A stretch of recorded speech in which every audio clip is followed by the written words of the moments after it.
हाँ जी प्यारे विद्यार्थियों, ਤੁਹਾਡਾ ਸਵਾਗਤ ਹੈ ਮੇਰੇ channel education simplified by OCDC ਦੇ ਉੱਪਰ। ਸੋ ਜੇ ਤੁਸੀਂ ਹਾਲ ਹੀ ਵਿੱਚ Baba Farid university of health science Faridkot ਅਤੇ ਪੰਜਾਬ ਸਿਹਤ ਵਿਭਾਗ ਵੱਲੋਂ ਕੱਢੇ ਗਈਆਂ ਆਪਰੇਸ਼ਨ ਥੀਏਟਰ ਸਹਾਇਕ ਜਾਂ ਆਪਰੇਸ਼ਨ ਥੀਏਟਰ ਟੈਕਨੀਸ਼ੀਅਨ ਦੀਆਂ ਪੋਸਟਾਂ ਦੇ ਲਈ ਐਗਜ਼ਾਮ ਦੀ ਤਿਆਰੀ ਕਰ ਰਹੇ ਹੋ ਤਾਂ ਇਹ ਵੀਡੀਓ ਤੁਹਾਡੇ ਲਈ ਹੈ। ਸੋ ਕੰਪਲੀਟ ਸਟੱਡੀ ਮਟੀਰੀਅਲ ਪੰਜਾਬੀ ਅਤੇ ਇੰਗਲਿਸ਼ ਦੋਨੋਂ ਲੈਂਗੁਏਜ ਦੇ ਵਿੱਚ ਤੁਸੀਂ ਮੇਰੇ ਐਪ OCDC ਐਜੂ ਪੁਆਇੰਟ ਦੇ ਉੱਪਰ ਬਹੁਤ ਹੀ ਵਾਜਿਬ ਫੀਸ ਦੇ ਕੇ ਪਰਚੇਸ ਕਰ ਸਕਦੇ ਹੋ। ਤੇ ਕੁਝ ਡੈਮੋ ਕੁਐਸਚਨ ਤੁਹਾਨੂੰ ਮੈਂ ਇਸ ਵੀਡੀਓ ਦੇ ਰਾਹੀਂ ਦੇਣ ਜਾ ਰਿਹਾ ਹਾਂ। ਤਾਂ ਪਹਿਲਾ ਕੁਐਸਚਨ ਹੈ, what is the primary responsibility of OT technician. Operation theatre technician ਦਾ ਜਿਹੜਾ ਮੁੱਢਲੀ ਜਿਹੜੀ ਜ਼ਿੰਮੇਵਾਰੀ ਹੈ ਉਹ ਕੀ ਹੁੰਦੀ ਹੈ। ਤਾਂ ਇਹਦਾ ਆਨਸਰ ਆਏਗਾ option B, monitoring vital sinus. ਠੀਕ ਹੈ, ਪੇਸ਼ੈਂਟ ਜੋ ਵਾਈਟਲ ਸਾਈਨਸ ਹੁੰਦੇ ਨੇ, ਵਾਈਟਲ ਦੇ ਵਿੱਚ ਬਲੱਡ ਪ੍ਰੈਸ਼ਰ ਆ ਜਾਂਦਾ, ਟੈਂਪਰੇਚਰ ਆ ਜਾਂਦਾ, ਪਲਸ ਆ ਜਾਂਦੀ ਆ, ਠੀਕ ਹੈ, ਸੈਚੂਰੇਸ਼ਨ ਆ ਜਾਂਦੀ, ਹੋਰ ਕਈ ਵਾਈਟਲ ਪੁਆਇੰਟਸ ਆਪਾਂ ਜਿਹੜੇ ਵੀ ਮੰਨਦੇ ਆਂਗੇ ਪੇਸ਼ੈਂਟ ਦੇ ਲਈ ਨੈਸੈਸਰੀ, ਤਾਂ ਉਹ ਸਾਰੇ ਮੋਨੀਟਰ ਕਰਨੇ ਹੁੰਦੇ ਨੇ, ਠੀਕ ਹੈ, ਡੂਰਿੰਗ ਦਾ ਸਰਜਰੀ। ਸੋ ਇਹ ਮੇਨ ਡਿਊਟੀ ਹੈ, ਮੇਨ ਰਿਸਪੌਂਸਿਬਿਲਿਟੀ ਹੈ OT ਟੈਕਨੀਸ਼ੀਅਨ ਦੀ। ਤਾਂ ਗੱਲ ਕਰੀਏ ਕੁਐਸਚਨ ਨੰਬਰ 2 ਦੀ। ਕੁਐਸਚਨ ਨੰਬਰ 2 ਤੁਹਾਡਾ ਹੈ, which of the following is common task for N OT technician during surgery. Surgery ਦੌਰਾਨ OT ਟੈਕਨੀਸ਼ੀਅਨ ਦਾ ਕਾਮਨ ਕੰਮ ਕੀ ਹੁੰਦਾ ਹੈ। ਤਾਂ ਆਨਸਰ ਆਏਗਾ ਸੈਟਿੰਗ ਅਪ ਸਰਜੀਕਲ ਇੰਸਟਰੂਮੈਂਟਸ, ਕਿ ਸਰਜਨ ਨੂੰ ਸਾਰੇ ਜਿਹੜੇ ਰਿਕੁਆਇਰਡ ਇੰਸਟਰੂਮੈਂਟਸ ਹੁੰਦੇ ਨੇ ਸਰਜਰੀ ਦੇ ਵਿੱਚ ਯੂਜ਼ ਹੋਣ ਵਾਲੇ, ਠੀਕ ਹੈ ਜੀ, ਤਾਂ ਉਹਨਾਂ ਨੂੰ ਪ੍ਰੋਪਰ ਸੈਟਅਪ ਕਰਕੇ ਦੇਣਾ, ਇਹ ਮੇਨ ਕਾਮਨ ਟਾਸਕ ਹੁੰਦਾ ਹੈ OT ਟੈਕਨੀਸ਼ੀਅਨ ਦਾ। ਸੋ ਗੱਲ ਕਰਦੇ ਹਾਂ ਕੁਐਸਚਨ ਨੰਬਰ 3 ਦੀ। What is purpose of sterilising surgical instruments before a procedure. ਕਿਸੇ ਵੀ ਸਰਜੀਕਲ ਪ੍ਰਕਿਰਿਆ ਤੋਂ ਪਹਿਲਾਂ ਸਰਜੀਕਲ ਯੰਤਰਾਂ ਨੂੰ ਨਿਰਜੀਵ ਕਰਨ ਦਾ ਕੀ ਮਕਸਦ ਹੁੰਦਾ ਹੈ।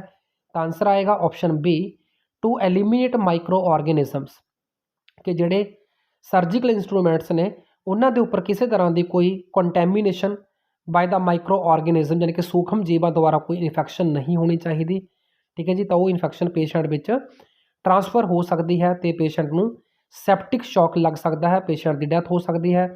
ਸੋ ਐਲੀਮੀਨੇਟ ਕਰਨਾ ਮਾਈਕਰੋ ਆਰਗੇਨਿਜ਼ਮ ਨੂੰ ਜ਼ਰੂਰੀ ਹੁੰਦਾ ਅਤੇ ਇਸ ਪ੍ਰੋਸੈਸ ਨੂੰ ਸਟਰਲਾਈਜੇਸ਼ਨ ਕਿਹਾ ਜਾਂਦਾ ਹੈ। ਸੋ ਚੌਥਾ ਕੁਐਸਚਨ ਹੈ, which of the following is the part of OT technician's role in ensuring patient safety during surgery. Surgery ਦੌਰਾਨ ਪੇਸ਼ੈਂਟ ਦੀ ਸੇਫਟੀ ਲਈ OT ਟੈਕਨੀਸ਼ੀਅਨ ਦਾ ਕੀ ਮਤਲਬ ਰੋਲ ਹੁੰਦਾ ਹੈ। ਤਾਂ ਆਨਸਰ ਆਏਗਾ option B, ensuring proper lightning in the OT। Operation theatre ਦੇ ਵਿੱਚ ਪ੍ਰੋਪਰ ਲਾਈਟ ਦਾ ਪ੍ਰਬੰਧ ਹੋਣਾ, ਤਾਂ ਇਹ ਸੁਨਿਸ਼ਚਿਤ ਕਰਨਾ OT ਟੈਕਨੀਸ਼ੀਅਨ ਦੀ ਜ਼ਿੰਮੇਵਾਰੀ ਹੁੰਦੀ ਹੈ। ਸੋ ਚੱਲਦੇ ਕੁਐਸਚਨ ਨੰਬਰ 5 ਦੇ ਉੱਪਰ। ਕੁਐਸਚਨ ਨੰਬਰ 5 ਹੈ ਤੁਹਾਡਾ, what does the term scrubbing in refer to in context of surgical procedure. Surgical ਪ੍ਰਕਿਰਿਆ ਦੇ ਵਿੱਚ ਸਕਰਬਿੰਗ ਇਨ ਸ਼ਬਦ ਤੋਂ ਕੀ ਭਾਵ ਹੈ, ਕੀ ਅਰਥ ਹੈ। ਤਾਂ ਆਨਸਰ ਆਏਗਾ option B, wearing sterile attire and preparing for surgery, ਕਿ ਸਰਜਰੀ ਦੇ ਲਈ ਤਿਆਰ ਹੋਣ ਤੋਂ ਪਹਿਲਾਂ ਨਿਰਜੀਵ ਪਹਿਰਾਵਾ ਪਹਿਨਣਾ, ਯਾਨੀ ਕਿ ਬਿਲਕੁਲ ਸਟਰਲਾਈਜ਼, ਕਿਸੇ ਵੀ ਤਰ੍ਹਾਂ ਦੇ ਕੰਟੈਮੀਨੇਸ਼ਨ, ਕਿਸੇ ਵੀ ਤਰ੍ਹਾਂ ਦੀ ਇਨਫੈਕਸ਼ਨ ਤੋਂ ਮੁਕਤ ਪੂਰੀ ਜੋ ਡਰੈਸ ਹੁੰਦੀ ਹੈ ਉਸ ਨੂੰ ਪਹਿਨਣ ਨੂੰ ਅਟਾਇਰ ਕਿਹਾ ਜਾਂਦਾ ਹੈ। ਸੋ ਇਹ ਆਨਸਰ ਹੈਗਾ ਤੁਹਾਡਾ ਬੀ, ਸਕਰਬਿੰਗ ਇਨ ਦਾ ਅਰਥ। ਤਾਂ ਹੁਣ ਚੱਲਦੇ ਆਪਾਂ ਕੁਐਸਚਨ ਨੰਬਰ 6 ਦੇ ਉੱਪਰ। ਕੁਐਸਚਨ ਨੰਬਰ 6 ਹੈ ਤੁਹਾਡਾ, what is the purpose of maintaining aseptic technique in operation room. Operation room ਦੇ ਵਿੱਚ, ਯਾਨੀ ਕਿ ਆਪਰੇਸ਼ਨ ਥੀਏਟਰ ਦੇ ਵਿੱਚ, ਅਸੈਪਟਿਕ ਤੋਂ ਭਾਵ ਹੁੰਦਾ ਹੈ ਕਿਸੇ ਵੀ ਤਰ੍ਹਾਂ ਦੀ ਕੀਟਾਣੂ ਜੀਵਾਣੂ ਤੋਂ ਮੁਕਤ ਏਰੀਆ, ਠੀਕ ਹੈ, ਮਤਲਬ ਇਨਫੈਕਸ਼ਨ ਸੰਕਰਮਣ ਤੋਂ ਮੁਕਤ ਏਰੀਆ। ਤਾਂ ਇਹਦਾ ਪਰਪਸ ਕੀ ਹੈ। ਆਨਸਰ ਆਏਗਾ option B, to prevent spread of infection, ਤਾਂ ਕਿ ਡਾਕਟਰ ਨੂੰ, ਯਾਨੀ ਕਿ ਸਰਜਨ ਨੂੰ ਜਾਂ ਸਟਾਫ ਨੂੰ ਜਾਂ ਕਿਸੇ ਵੀ ਤਰ੍ਹਾਂ ਦੇ ਹੋਰ ਕੋਈ ਵੀ ਜਿਹੜੇ ਉੱਥੇ ਮੌਜੂਦਾ ਮਤਲਬ ਹੁੰਦੇ ਨੇ ਸਟਾਫ ਮੈਂਬਰਸ, ਕਰਮਚਾਰੀ, ਜਾਂ ਫਿਰ ਆਪਣਾ ਪੇਸ਼ੈਂਟ ਜਾਂ ਪੇਸ਼ੈਂਟ ਦਾ ਕੋਈ ਅਟੈਂਡੈਂਟ, ਤਾਂ ਕਿਸੇ ਨੂੰ ਵੀ ਜਿਹੜੀ ਇਨਫੈਕਸ਼ਨ ਆ ਉਹ ਸਪਰੈਡ ਨਾ ਹੋਵੇ। Question number 7, which monitoring equipment is commonly used by OT technician to assess the patient's vital signs during surgery.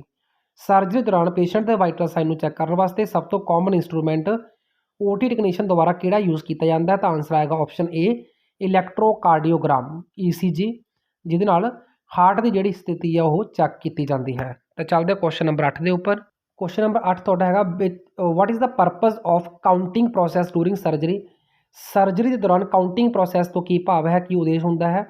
ਤਾਂ ਆਨਸਰ ਹੈਗਾ option C, ensuring that all surgical instruments are removed from the patient, ठीक है जी, मतलब पहला गिनती करके instrument देने होंगे ने, तो गिनती करके ही प्रोसीजर तो बाद वापस लैने होंगे ने, ताकि ये सुनिश्चित हो जाए कि डूरिंग सर्जरी कोई इंस्ट्रूमेंट जोड़ा है पेशेंट के अंदर ना रह जाए।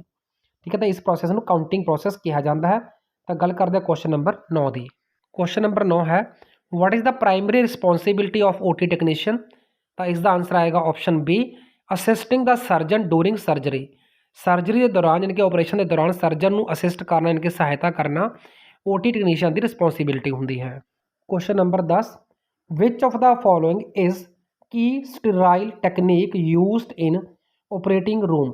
ऑपरेटिंग रूम के विच मुख्य तौर पर किहड़ी स्टराइल टैक्नीक यानी कि संक्रमण मुक्त तकनीक की वरतों की जाती है। तो आंसर आएगा ऑप्शन ए, असैप्टिक हैंड वॉशिंग। ठीक है जी, हाथों को इस तरीके नाल धोना कि हाथ उपर किसी भी तरह का 1% भी संक्रमण का चांस ना रहे, तो उसको बोलिया जाता है aseptic hand washing. Question number 11 what is the purpose of surgical draping in operating room. Operating room के विच सर्जिकल ड्रैपिंग का की उद्देश्य होंदा है। तो आंसर आएगा option B, to create a barrier to prevent contamination, यानी कि गंदगी नूं रोकण दे लई रुकावट बनाउणा, तो इसनूं कहा जाता सर्जिकल ड्रैपिंग। चलते क्वेश्चन नंबर 12 के उपर। क्वेश्चन नंबर 12 है which of the following is common duty of OT technician before surgery. Surgery तो पहला OT टेक्नीशियन की कॉमन ड्यूटी की होंगी है। आंसर आएगा option B, setting up surgical instrument and equipment. ठीक है, सर्जिकल इंस्ट्रूमेंट ते इक्विपमेंट नूं सैटअप करके रखना ताकि सर्जन जो है वो अपनी चंगी परफॉर्मेंस दे सके डूरिंग द सर्जरी। ठीक है, तो यही आंसर आएगा थोड़ा ऑप्शन बी क्वेश्चन नंबर 12 का। हुण चलते हैं नैक्सट क्वेश्चन के उपर। नैक्सट क्वेश्चन है what does scrubbing in refer to in context of operating room. तो क्वेश्चन रिपीट है। ठीक है जी, इसका आंसर आएगा option C, properly washing and disinfecting hands and arms before surgery. तो डॉक्टर के द्वारा यानी कि सर्जन के द्वारा अपने हत्थों को प्रॉपरली वॉश करना तो डिसइनफैक्ट करना। ठीक है, अपने हत्थों तो बाहों को सर्जरी तो पहला, तो उसको स्क्रबिंग इन कहा जाता है। सो थोड़ा जिहा ऑप्शन जो है इत्थे मोल्ड किया हुआ है, क्वेश्चन सेम है जो ऑलरेडी मैं थोड़ा इसी वीडियो करवा चुकिया हाँ। तो नैक्सट क्वेश्चन पर चलते हैं आप। Question number 14 which of the following is common responsibility of OT technician during surgery. तो इसका आंसर आएगा option D, assisting with surgical instruments and equipments.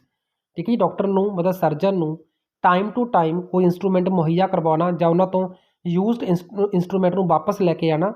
सो ये काम भी डूरिंग सर्जरी होंदा है OT टेक्नीशियन का।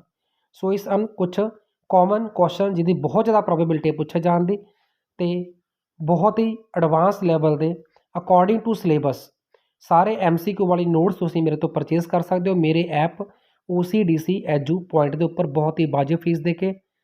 सो ये वीडियो बाकी नाल भी शेयर करना ना भुलो ताकि सफलता जी है यकीनी बन सके। Thank you, thanks for watching. कोई भी सपना साकार करने के लिए सबसे जरूरी है सही कोच का होना। चुनिए OCDC एडू पॉइंट को और करें अपनी medical and government job exams का सपना साकार। Download the app now.